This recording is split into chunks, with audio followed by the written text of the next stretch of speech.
Hello, everybody. Welcome to our weekly Facebook Live series, Get to Know the HPO.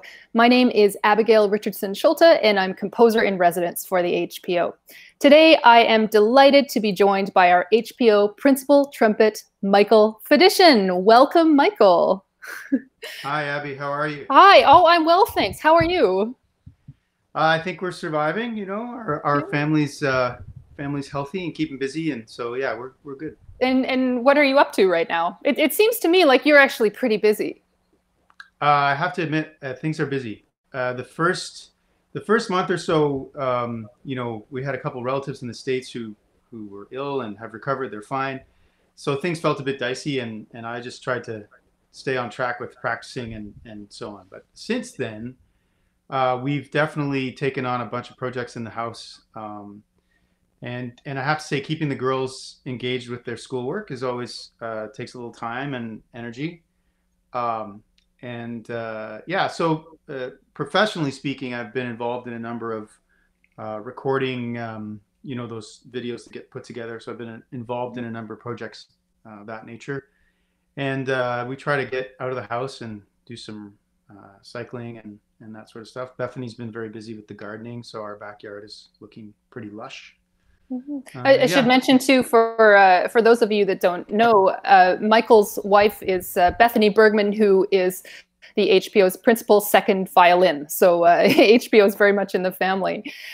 Now, Mike, let's learn a little bit about your background. Where are you from? I was born in Montreal. My parents aren't from there. They met there at school. I think it was at a party or something. My mom was studying at McGill. My dad was there visiting somehow, and then they ended up staying there. My dad worked for Johnson and Johnson for a while before I was born, and then I mostly grew up in Cornwall. When my parents split up, my mom stayed in Cornwall, and my dad went back to Montreal. So I spent a lot of time going back and forth. But Eastern Ontario is definitely where I grew up. And Aha. then when I started playing trumpet, when things got a little bit more serious for me, I also spent a lot of time in Ottawa as a teenager getting lessons there. So, did you pick up trumpet in school? Technically, yes. It was because of my grandmother, really. She and my mother both played piano, and I had to take piano lessons, which I have to admit I didn't really enjoy. I'm not a great piano player, but I gravitated towards, my grandmother would play me recordings, and I really gravitated towards the trumpet and wanted to play it in school. And if I remember correctly, unless I'm mythologizing this, I wasn't there the day they chose instruments. So I was at a enrichment class at a different school, and I had to play the flute. So my first orchestra band instrument was flute, which I did okay at. Wow. I didn't really enjoy it, but so I stuck it out for a year. And my teacher, Dawn McEwen was her name. She was great. Her father had been a cornet player, and she had this little regimen wherein if you wanted to play the trumpet, you had to take the mouthpiece home and prove that you could buzz a tune before she'd allow you to play the instrument. And I was bent on playing the trumpet. So the second year when music class started, she said, "Okay, you can take the mouthpiece home, but I want you to play the theme to Rocky."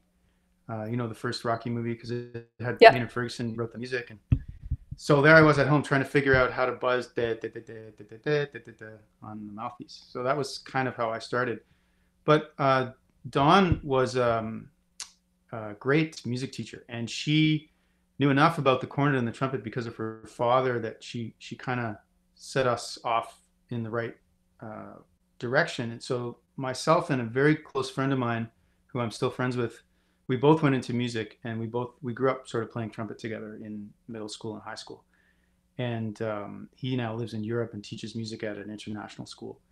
But we actually ended up studying with the same private teacher because of Dawn's guidance, and then going to the same high school, and our music teacher in high school, who was also very helpful. So that was sort of how I started. And then was going into music school an obvious choice for you? And where did you go?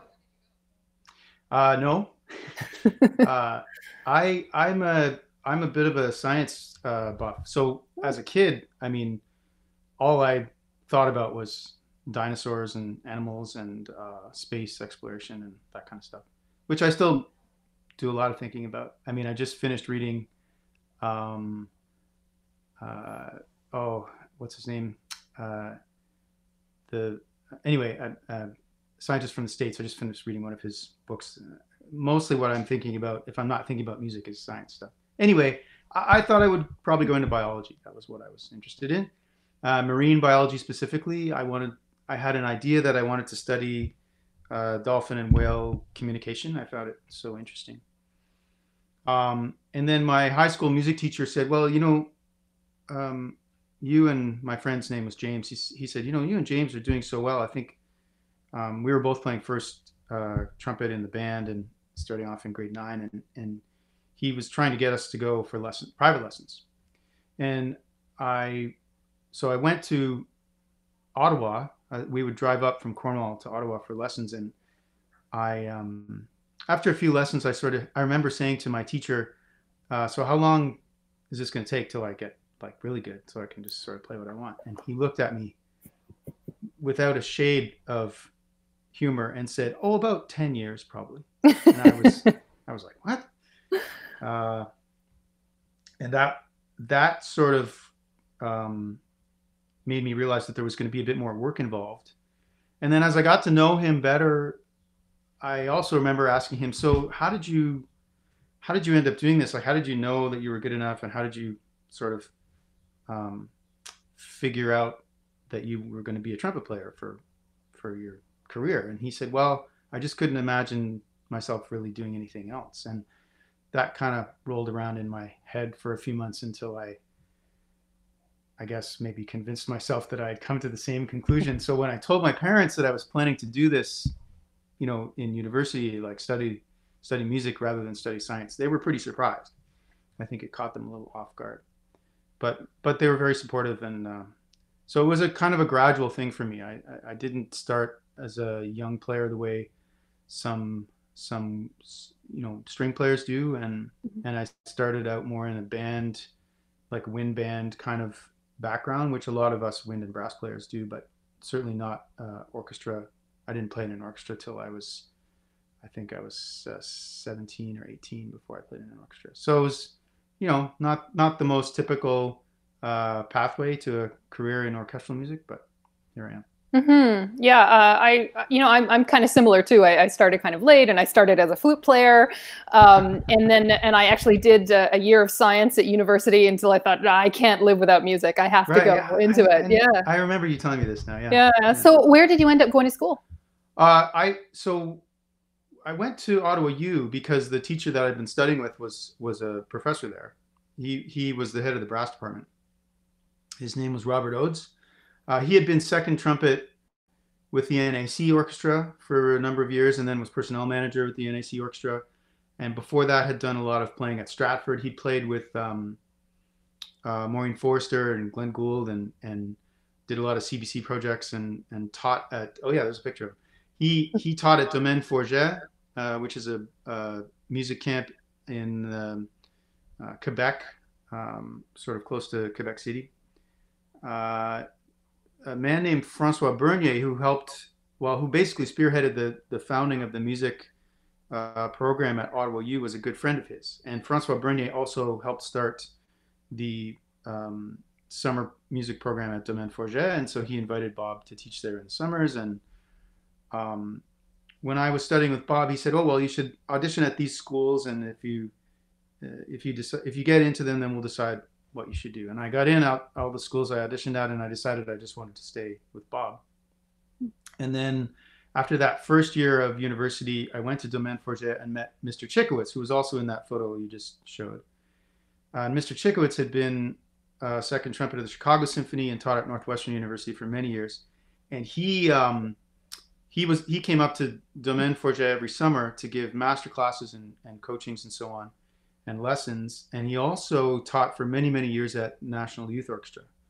So through Bob, I met him. They were good friends and colleagues as teachers, though I don't think they had ever played together, but they'd known each other for many, many years.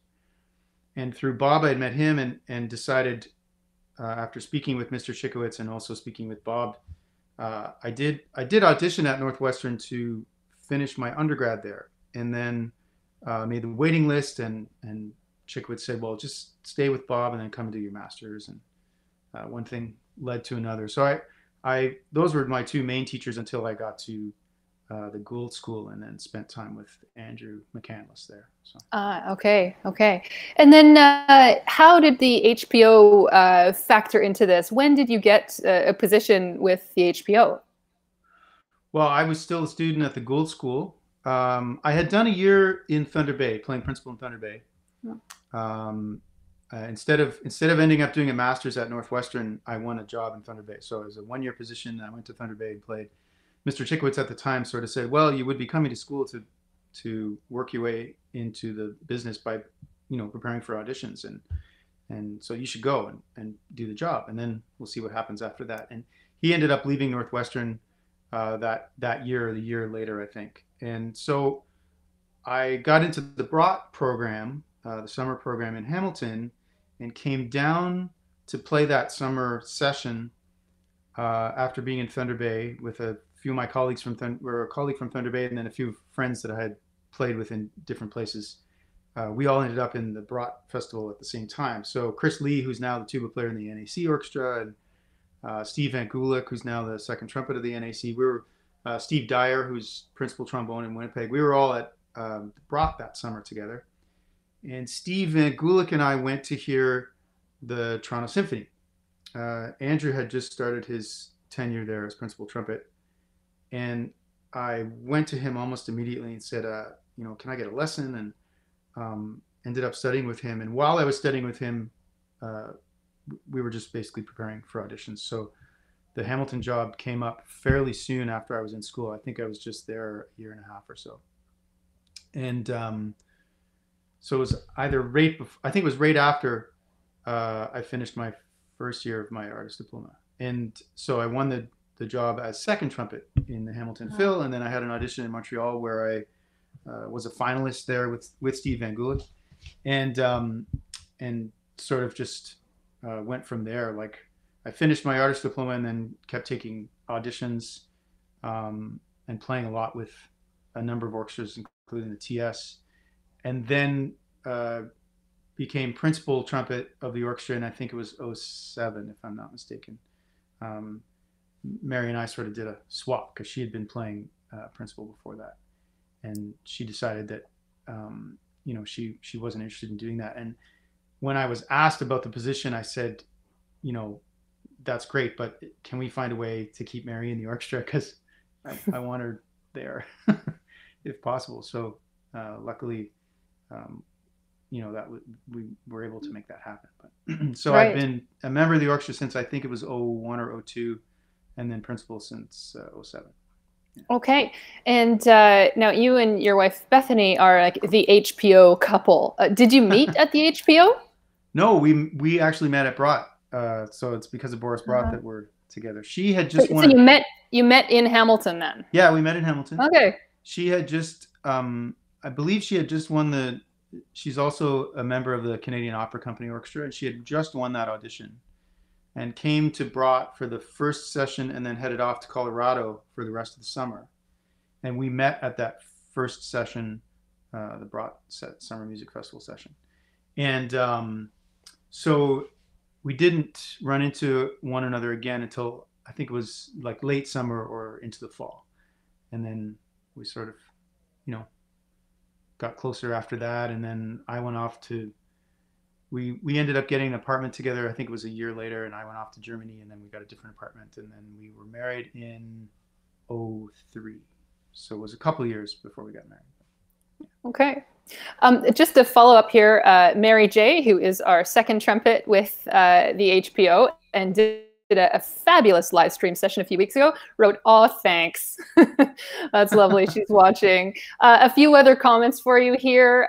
Tom Smee says, "Hi, Mike." Ken McDonald says, "Hey, Mike." And then a couple of our dedicated watchers of this series, they seem to be here every week, which is fantastic. Elaine Galbraith Atkins, hello from rural Dundas, and Pat Dickinson, hello from Waterdown. We've watched every lunchtime interview so far. That's fantastic. Thanks, everyone. Lovely.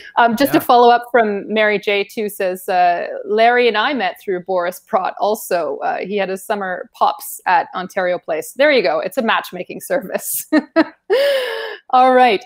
Mary and Larry's thing last week or a couple of weeks ago was fantastic. I was quite, what's the word? Intimidated by their level of preparation and the quiz. And I mean, I know Mary loves the quizzes, but yeah. The quiz was so much fun, but hard. Notice our musicians were the ones that were answering. Yeah. Yeah. I refrained from, no quiz today. No. But I meant I refrained from participating because I felt I had an unfair advantage. So. Yeah. True enough from the trumpet section of all things. Exactly. Yeah. Now we'll get to some performance a little bit later, right? We will get some of that today. But first, a little bit more background. Can you give us an idea about the types of things you do as the principal trumpet player, how that might be different from, say, the second trumpet player? And are there obligations to the orchestra beyond the concert stage? Yeah, I mean, in a word, yes. I think the best way to put it is that without it sounding sort of strange, is that the principal players of each section, there's a bit of a hierarchy in the orchestra, and it's purely practical. It's not anything other than that. It's simply that when the conductor's conducting, the principal player generally of a section is trying to interpret musically what the conductor's showing us that they want. And we have to do it in such a way in real time so that the section can follow what we think the conductor wants. Now, that doesn't mean, of course, that the section isn't involved in making those decisions as well, but the buck tends to stop with the person playing principal. So in a very old school situation, maybe 50 years ago, the conductor wouldn't even speak to the section members. He would simply say,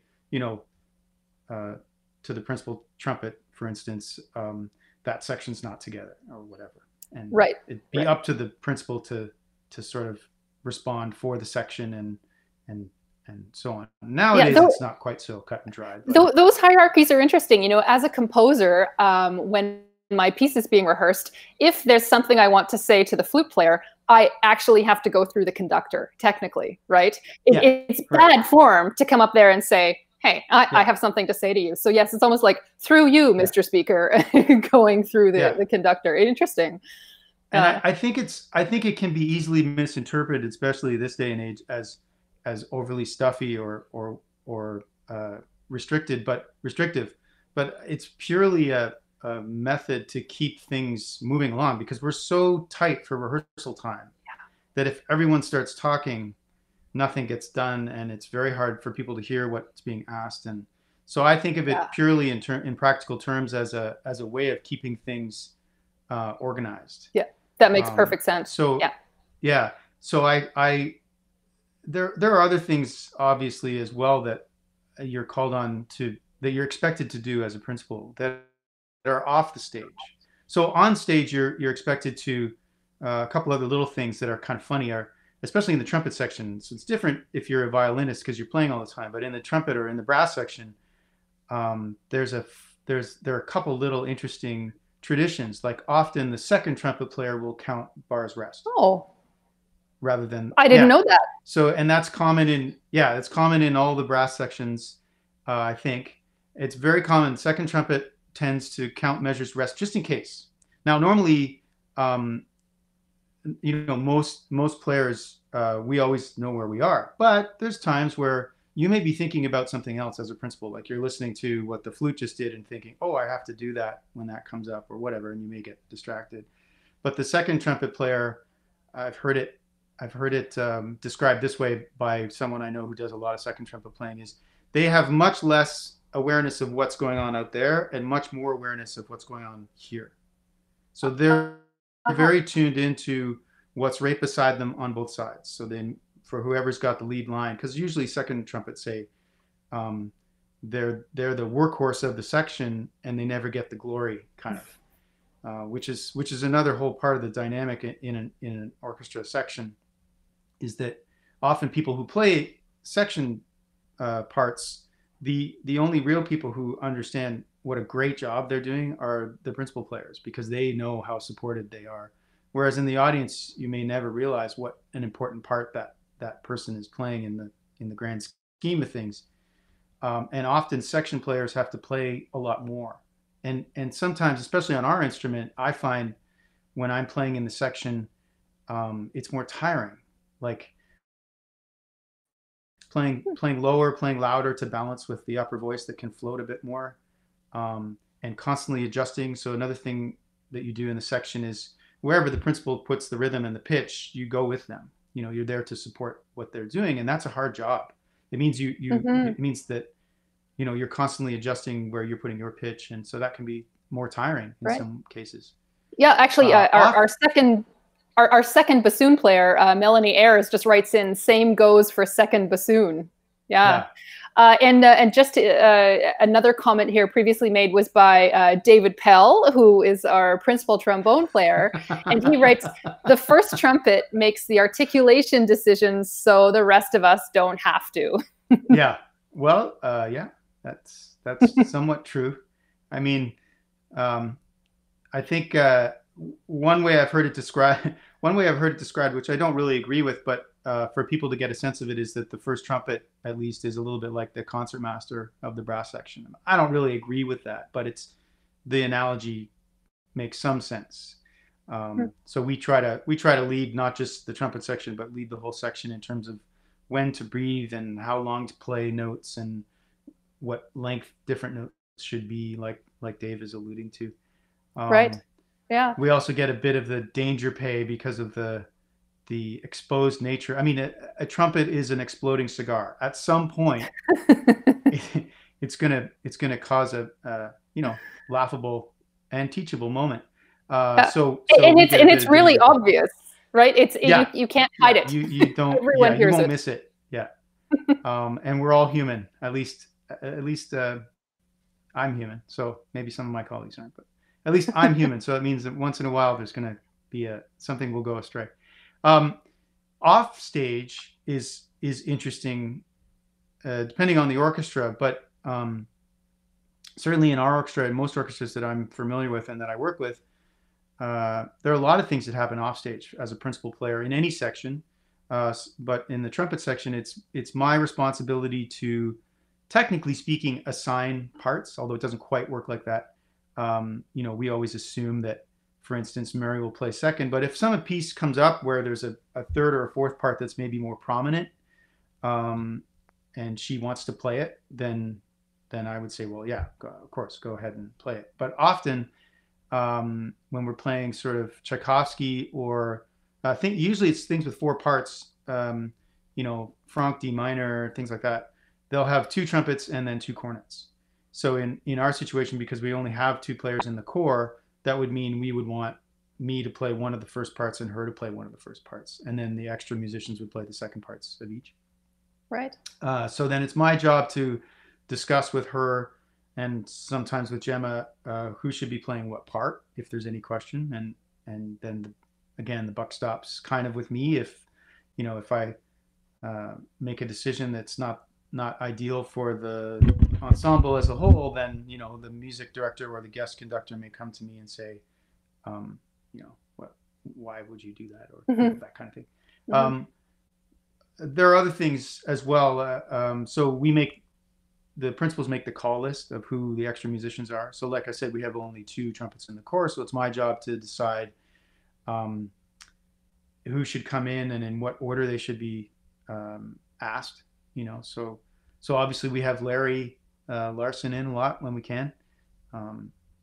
It's always great having him in, and the fact that he and married is a nice bonus for them. I think get to play together. And then I also feel it's my responsibility as a member of the sort of the trumpet community in this part of the country to sort of have my ears open about what younger players are coming up and whether or not we can use them and slot them in to give them some experience as situations would provide for them. And then there's our regular extras who I try to rotate the work with. So that all takes a little bit of thinking and sort of, yeah. And I know as well, Mike, that you are quite involved. You've been involved in committees. You're active in terms of education and performance with the brass quintet.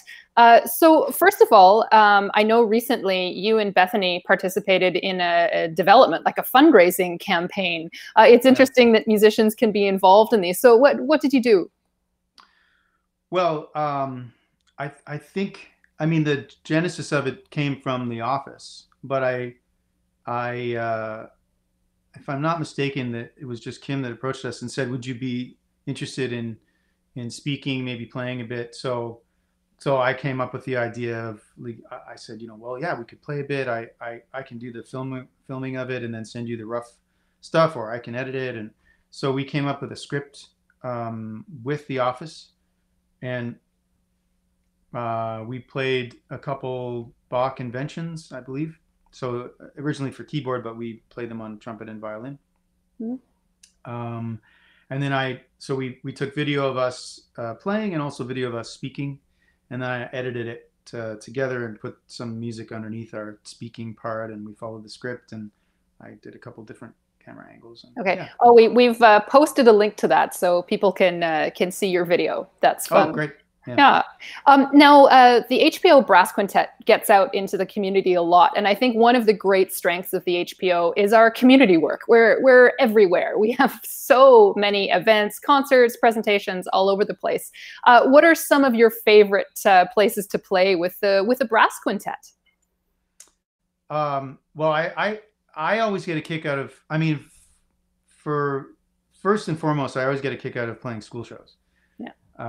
Partly because I just like the variety of it. We tend to play the same program, but no two kids are the same, and every school we go to has sort of a different vibe. And there's always funny stuff that goes on. I mean, we try to keep things light in the group anyway, but I mean, kids are just hilarious, and their reactions to what we do are always funny. And I remember hearing about, my first teacher, Bob, was good friends with Fred Mills, who was at one point in the HPO and was there when the Canadian Brass started. And so I remember Bob saying to me that when they first started off, they knew that what they were doing was good if the kids reacted well to it. So I've always looked at our kids' concerts as being a good litmus of whether or not we were kind of hitting the mark. Yeah, kids are a great test. Yeah, from an entertainment sort of value kind of thing. Yeah, and it's really nice that that tradition is carried on, because Canadian Brass, started at the HPO in the 70s, really doing education shows. So that's a big part of our history. Yeah, they spent a lot of time doing kids shows and really refining their show based on that, or at least their show at that time. And then one of the other ones that I really like is our library Christmas show we've done for a number of years, and I think it's some of the same people who come back in the audience, and we try to rotate the music so we're not playing the same thing every year, so it gives us a little bit of variety, but really it's the tradition of it that I like, that we're in that space with those people, and maybe we haven't seen them in a year or so, but it's a similar show to what we've always done, and but I think that's a nice touchstone for most people in the holiday season, is to just sit down and hear it play. So. That is such a popular show. I know people are crammed in there. It's a real winner. Yeah, absolutely. I'd just like to point out as well that Michael and the HPO Brass Quintet just performed, well, just recorded actually, Oscar Peterson's Hymn to Freedom, and that will be part of the Hamilton Canada Day celebrations. So you can see that video on Canada Day at hamilton.ca. Oh, there's a comment here from Pat Dickinson. We love the HPL Christmas show too. Isn't that lovely? Yeah. That's the Hamilton Public Library. Well, we love playing it, so. Yeah, great. Now, let's get to some history of the trumpet. Now, the trumpet, like other instruments, evolved, right? We didn't just come up with the way the trumpet looks right now and function. So can you give us a bit of an easy history of the trumpet? Okay, I will do my best to be concise. Somewhere, somehow, someone figured out that if you buzzed your lips into some sort of a tube or cone, you could play a sound. So one of the earliest of these examples would be a conch shell. Also, ram's horn would do the same thing. So if you can imagine a ram's horn cut off at the small end, then someone figured out that you could buzz your lips and make a sound. But the other original sort of brass instrument, you know, sort of brassophone, I guess, is a conch shell. So if you look at this conch shell, you can see that the sharp end has been cut off, and they've actually put a brass ring on there. But basically what you've got is a long tube. It just happens to be wound up. So if I buzz my lips into this, I can get a couple notes out of it. Oh, I might need to turn this down just a bit. It's probably loud.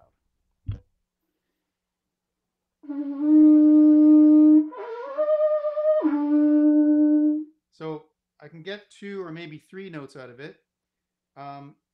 It's a pretty loud kind of sound, but you'll notice that those 2 notes that I got are the same. They sound like the same pitch, but they're one's a lot higher than the other. We would call that an octave.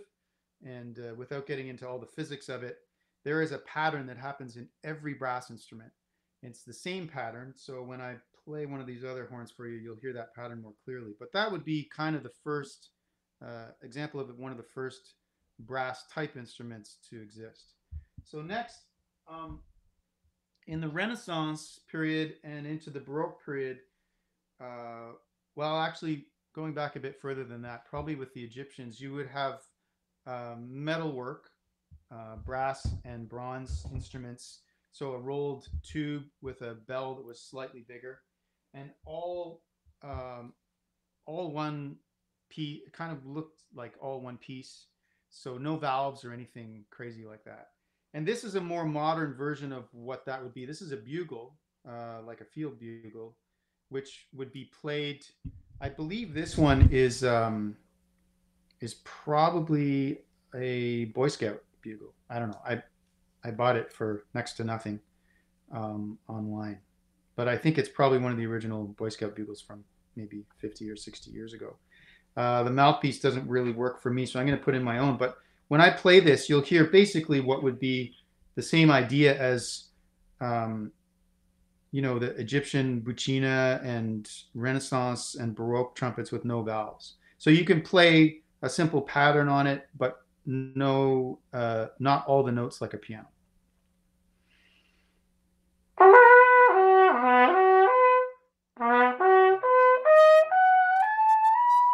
So that series or that pattern appears on every brass instrument. We call it the harmonic series. And basically what I'm doing when I change the pitch is adjusting the tension of my chops. And, you know, if we wanted to get really geeky about it, there's a bit of tongue level involved. But basically what we're doing is tightening or loosening our chops to get those different pitches. A little bit like you might tighten or loosen a string. As you tighten it, it gets higher. And as you loosen it, the pitch would get lower. So that's a bugle, no valves. And then in the Renaissance, like I mentioned, Renaissance and Baroque trumpets would have no valves. And the valve didn't come along until the 1830s or so. But the other thing that there was in the Renaissance and Baroque was something called a cornetto. And I think, if I'm not mistaken, on Dave's live session, he had a sackbut that he played and maybe mentioned the cornetto. The cornetto would have been used a lot in Italy, maybe by trumpet players. We're not sure, but you can see this has a little tiny sort of acorn-shaped brass mouthpiece, although it's all made of wood, and finger holes like a recorder. So it's a little bit of a hybrid, but it would be played by buzzing the lips the same way we do on a brass instrument. This instrument is made of wood, and then I don't know if you can see that, then wrapped in leather. And this would play the soprano parts, like the soprano voice parts, along with singers if there were choral settings or so on in the, if you can think of, the Cathedral at St. Mark's, music by Gabrielli, that sort of thing. And it sounds like this, played by a rank amateur. And I don't think I've ever played this instrument in public, so hang on to your hats.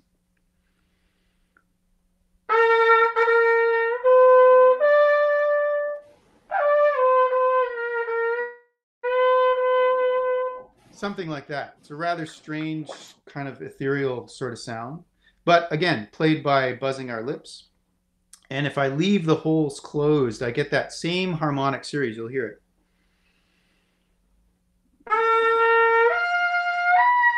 So there's those first three notes like I played on the bugle. Now, when it came time for the valve was during the Industrial Revolution. So a typical trumpet nowadays looks like this. This is a trumpet in B flat. This one is from about 1961, I think. So it's a bit of a vintage instrument. And the difference between the bugle and the trumpet is simply that with the bugle, I have one key of instrument, but with the trumpet, the modern trumpet, I have what is really amounts to 7 different keys of instruments. So as I put down the valves, I'm lengthening the tubing, and I can change the pitch that way, as well as still being able to play that regular harmonic series, which I played before. So I'll show you that pattern.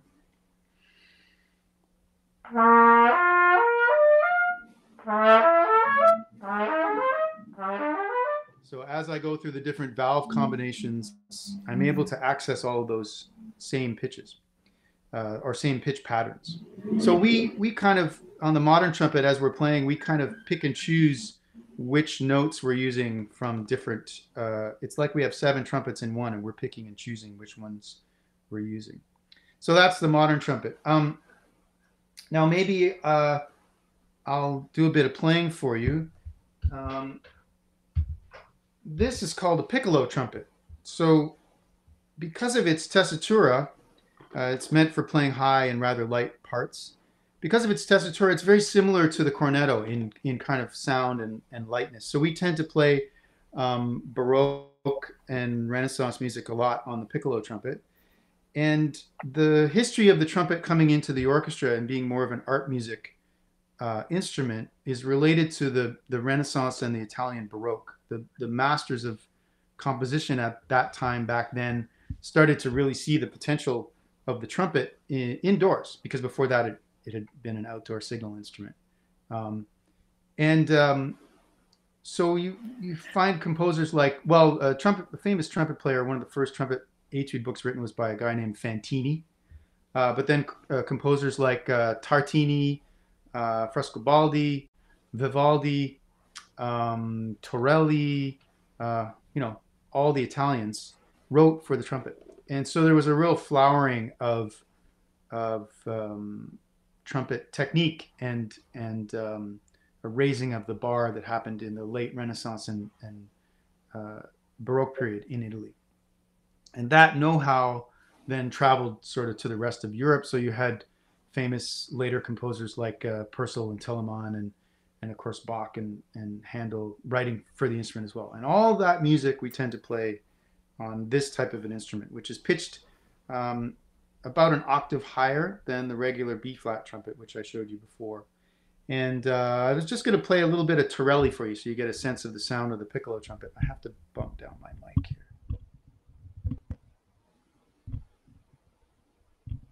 So this is a sonata for trumpet, 2 violins, and viola with bass and basso continuo by Giuseppe Torelli. I'll just play a couple things from it.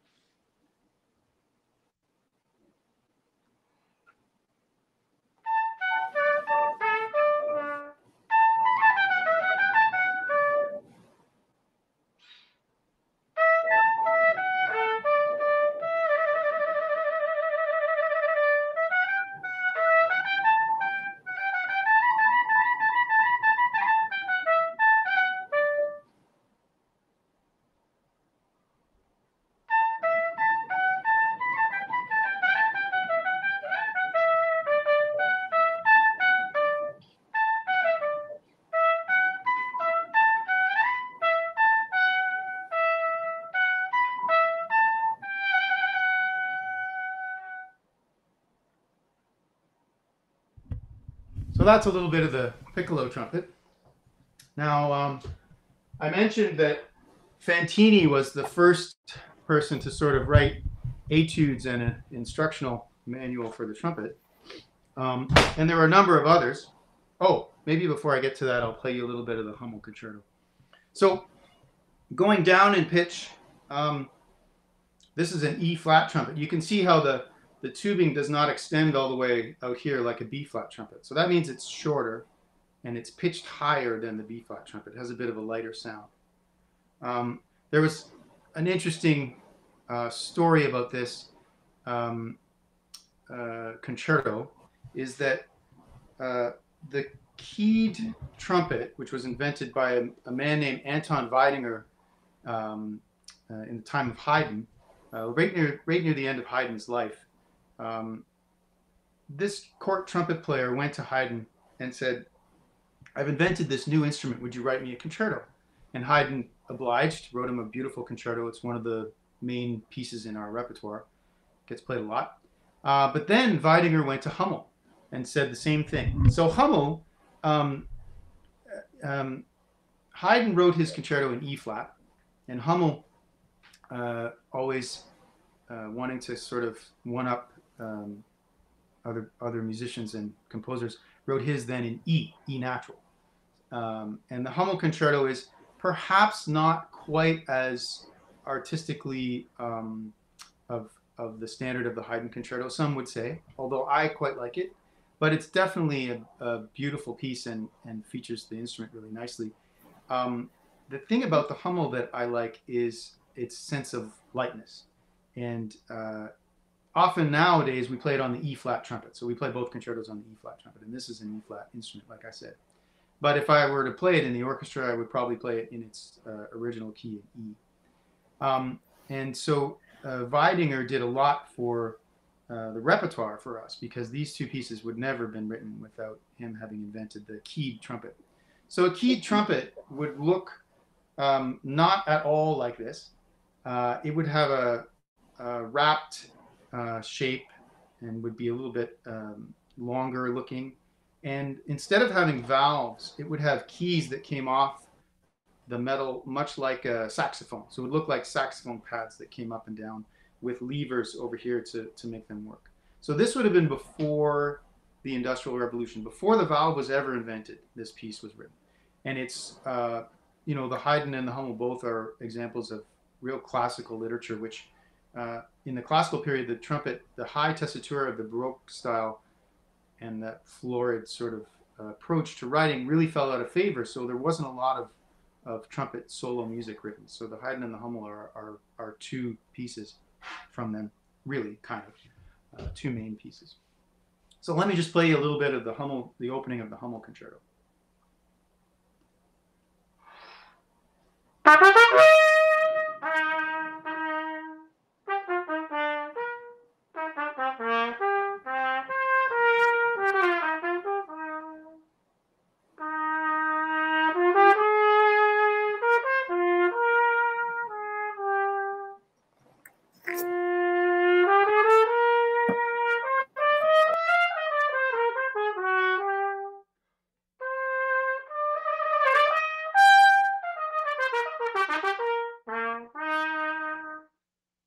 So that's the opening of the Hummel concerto, which you may have heard before.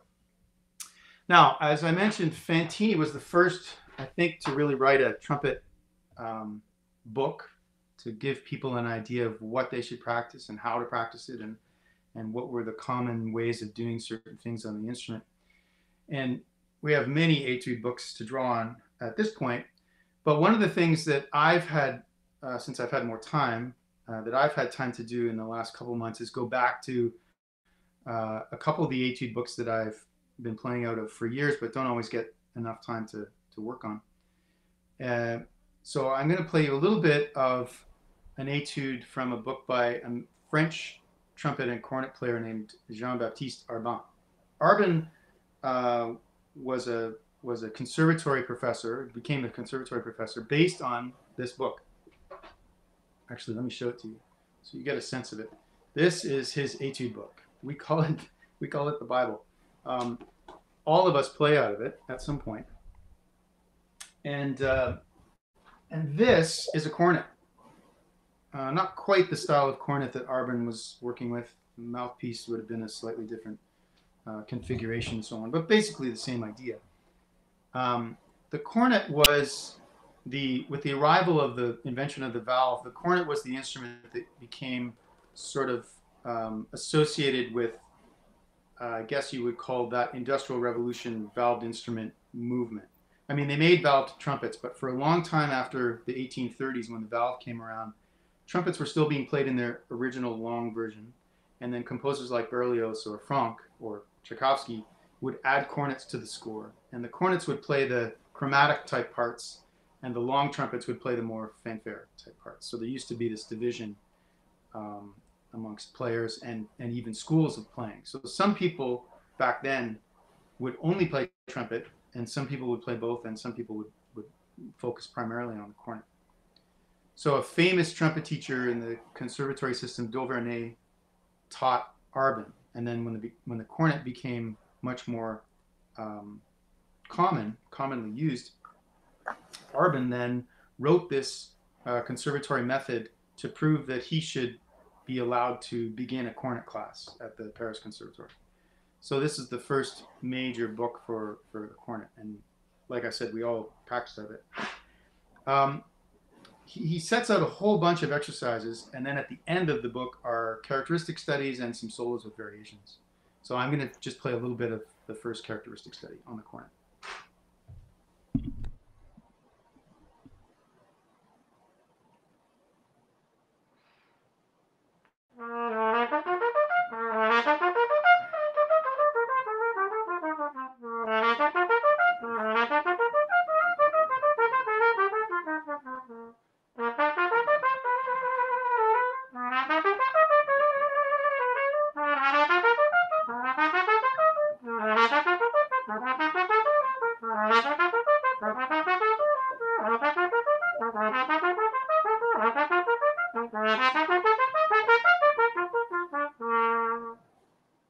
So you can hear that sort of 19th century harmonic sensibility, and most of the repertoire in this book is like that, but it forms a big part of our, especially as trumpet and cornet players, of our understanding of Western music, because it's mostly major and minor chords, dominant sevenths, diminished sevenths, that kind of thing. It's full of scales and arpeggios, so on and so forth. So that's the Arbin book. Later on in France, the tradition of Oh, can you turn your volume up? Maybe I'll just say all of that again if I can remember. So you can hear from that this 19th century sensibility of major and minor, like major chords, minor chords, scales, arpeggios, dominant sevenths, diminished sevenths. The language of that sort of 19th century harmony is pretty obvious in that that little excerpt. And that's what most of the Arbin book is. It's lots of exercises in how to trill, how to do turns and the various ornaments that are from the time, and then lots of exercises in scales and arpeggios and understanding, how to negotiate the music that was popular at that time. So French trumpet and cornet playing is a very strong school and is a big influence in what we do in North America, because when at the early part of the 20th century, after the First World War, a lot of orchestras were starting up.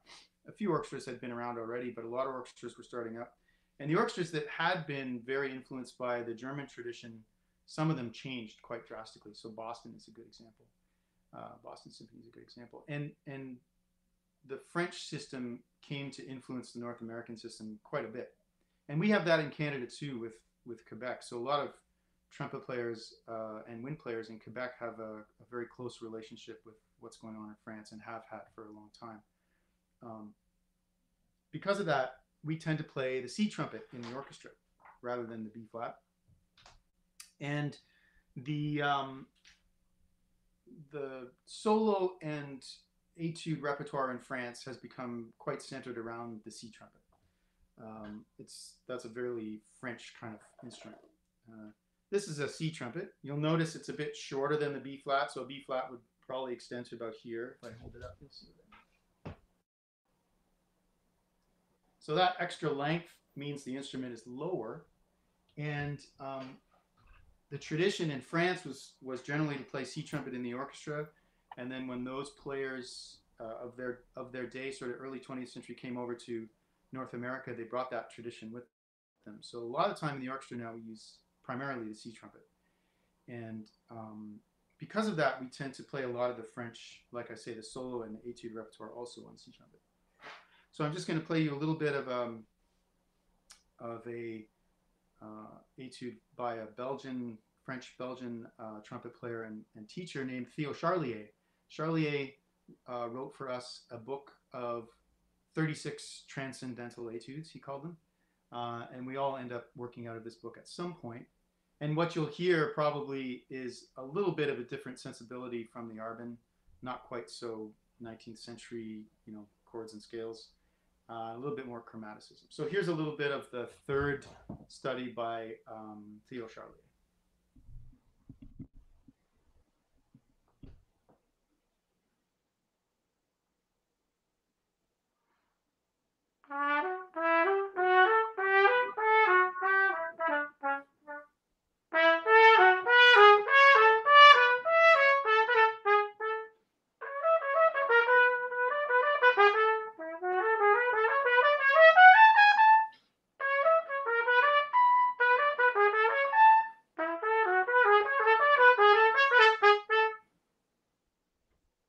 Gives you just a little idea of, Charlier, his book is fantastic. It gives us a real chance to sort of spread our wings and experiment and have a bit more freedom in our playing. So that's a little bit of what I've been working on. Yeah. Wow. Thank you, Michael. That's just so much information and such a great overview of that.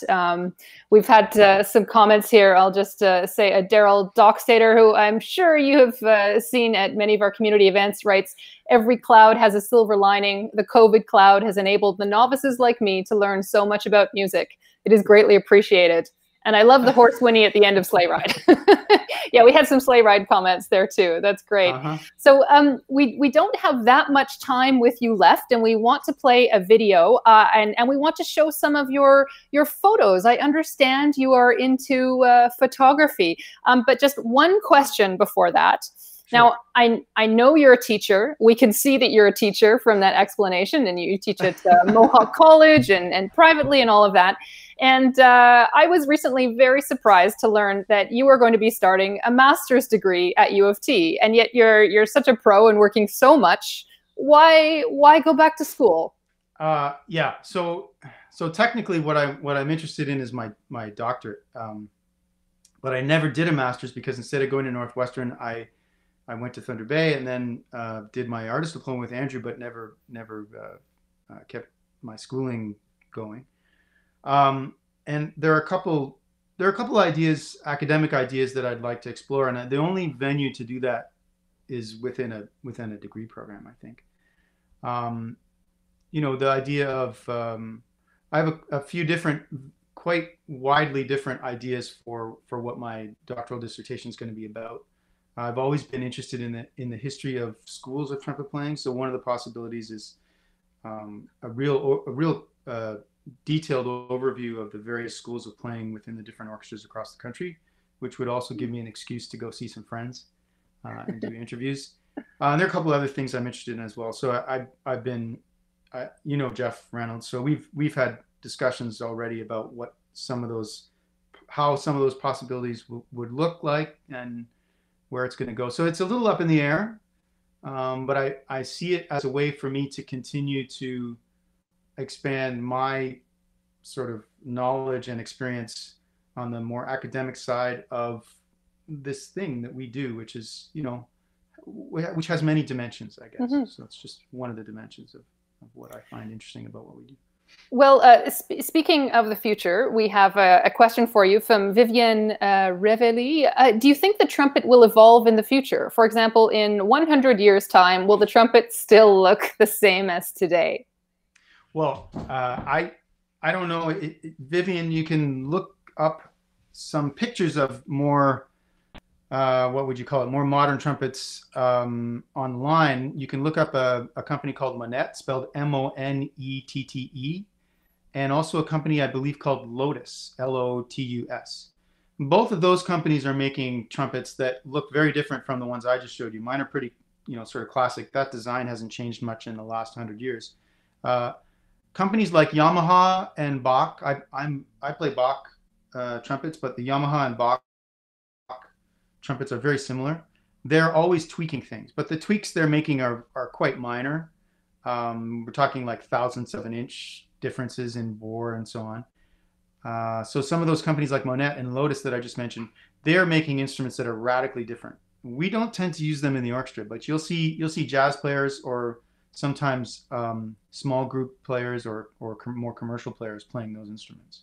So and some of them look pretty wild.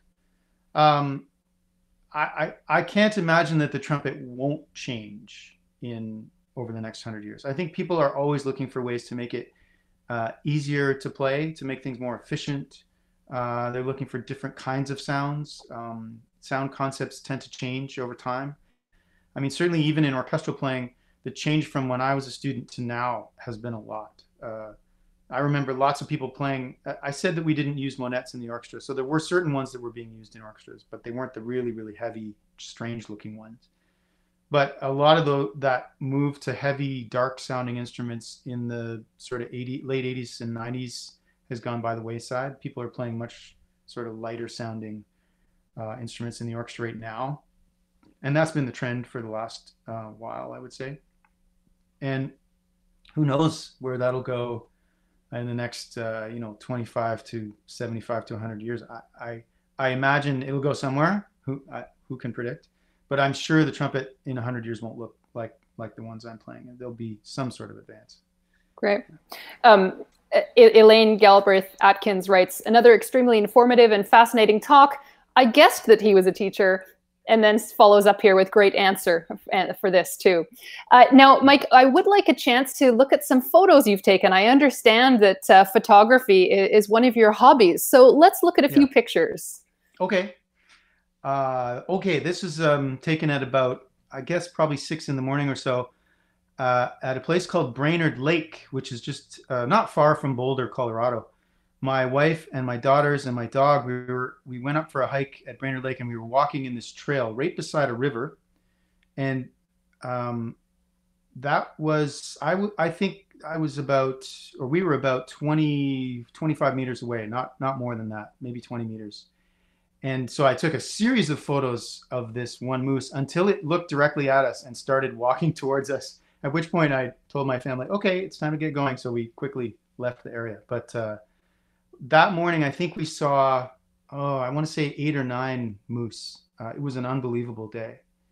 And if any of you have been to Colorado, you'll know what it's like up in the mountains. This also was taken in Colorado. This was taken on Trail Ridge Road, which is about an hour from Boulder up in Rocky Mountain National Park. And this would have been taken at probably 2 or 3 in the morning. So someone who's become a good friend and colleague to me there is also a photographer. He's a trumpet player. His name is Eric Berlin. He studied in the Boston area and still teaches and lives in that part of the country.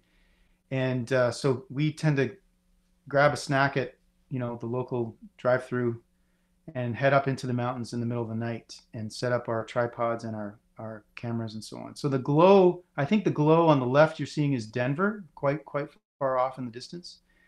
And this would have been probably a 25-second exposure to get all that detail in there on a very wide angle lens. Mm-hmm. And this is just backstage surreptitiously taken. That's Dave Quackenbush with his horn up there playing. I think this was Debussy or something. I can't remember what we're doing. So you can see Dave and his wife sitting beside him, and then Neil. Tim's down on the end. I can't remember everyone's name there. We had a few different people in for the horn section. And that's my dog. Her name's Luna. I was experimenting with a with flash, so a little bit of off-camera lighting. She's a great dog. Oh yeah, that's my dad and my daughter Ruby. So he came to, I don't know, he was picking up the girls, or I was heading off to work or something, but I'd been experimenting a bit with off-camera sort of lighting. So he sat for a quick photo for me. Beautiful shots. Thank you. I understand at this time too, you're Yeah. getting into Thanks. helping out with creating videos, right? And Yeah, so performing I in did. these videos. Yeah, so I did. I think the video you're going to show is one that I did for the Canadian National Brass Project. So it's one of those typical ones where we all record our parts at home, and then I did the work of putting it together and sort of leveling sound out if I could, and a little bit of editing. So yeah, Mm-hmm. yeah. Yeah, so let's watch this video. It's about 4 minutes long, and this will wrap up our session today. Mike, is there anything you'd like to tell us about this music? Oh, well, it's originally choral music. Often we steal from vocal music in the brass family because it lends itself so well to our instruments. Uh, Most people wouldn't think of it that in those terms necessarily, but we're almost using a similar uh, physical sound production as a singer. So they're using their vocal cords, which are right here, and for us, our vocal cords are our chops. And we tend to have this similar approach to how we think of breathing and phrasing and so on. So yeah. Right. So So this is a common vocal piece that's been adapted for brass. right. So, and this is by Yelo, a Norwegian American composer, yes, who's very big in the choral world. So let's watch this, and we might see some familiar faces in here too. Yeah.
Fantastic. It was so beautiful. Now that is the music from the Canadian National Brass Project. And Mike, you edited all of that together, correct? Oh, we're missing your sound. Oh, my mic. There we are. Yeah. Oh, no, we can hear you now. Mm-hmm. Okay, good. Yeah, so each individual person sent me their video, and then I did it all together in what's called Adobe Premiere Pro, which is a video editing program, like a suite. And so there was a little bit of, you know, recropping or resizing and cropping and that kind of stuff, and a little bit of audio editing because it demands that, I mean, obviously we can't hear each other while we're playing, so it demands that things be lined up. So everyone's playing with a click track, but if the resulting videos aren't lined up, they're all you know. So it's a bit of work, but it was worth it, I think. Yeah, it's beautiful. We have some nice comments here. Ken McDonald, Mike, I'm listening to this as I commute to Costco and reminds me of all those terrific conversations we had on our way to Hamilton when I was in the orchestra. Thanks so much. And Kate Morrison writes, it's so wonderful to hear brass playing together. So thank you for that. Yeah, Ken was our Ken's former principal horn of the orchestra. He's a great guy and a good colleague. And the few times that I've been out to Winnipeg Symphony, I get to see him, which is really nice. So. Now, just to mention a few of the familiar faces we saw in that video, we saw you, of course. We also saw David Pell, our principal trombone player, and the conductor was James Somerville, who, yes, Elaine Galbraith-Atkins, great to see Jamie conducting as well, a different viewpoint for us. That's right. It was Jamie conducting. And for those of you that would like to see Jamie again, well, just tune in next week because he's going to be with us here next week on our Facebook live stream, along with Neil Spaulding and possibly another special guest from the orchestra. So that'll be really fun. Well, this has been wonderful. Thank you very much, Michael. It has been incredibly informative, and you've given us such a showcase of all of the family of the trumpet. So thank you very much for this. My pleasure. It was fun. Great. Okay, we'll see all of you next week, same time, Wednesday at noon. Goodbye. All right. Bye.